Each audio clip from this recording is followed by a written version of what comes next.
নুমলীগড় শোধনাগাৰ বাইপাছত 39 নং ৰাষ্ট্ৰীয় ঘাইপথত সংঘটিত হয় ভয়ংকৰ পথ দুৰ্ঘটনা। তীব্ৰবেগী ডাম্পাৰে মহতিয়াই নিলে স্কুটি আৰোহীক। স্কুটিখনত থকা 2 স্কুটিৰ আৰোহী থিতাতে নিহত হয়। স্কুটিখনত এজন যুৱক আৰু এগৰাকী যুৱতী আছিল।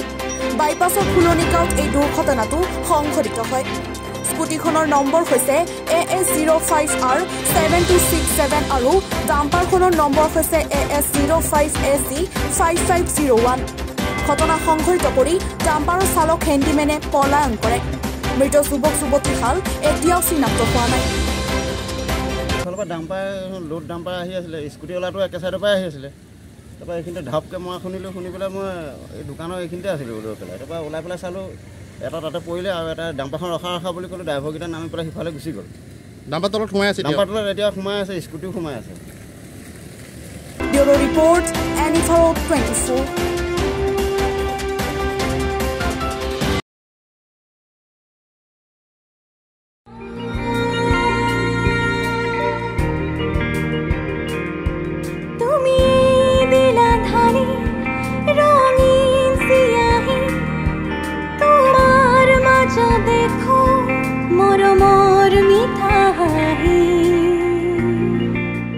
মৰমৰ ৰঙেৰে বৰ্ণিল কৰক জীৱন।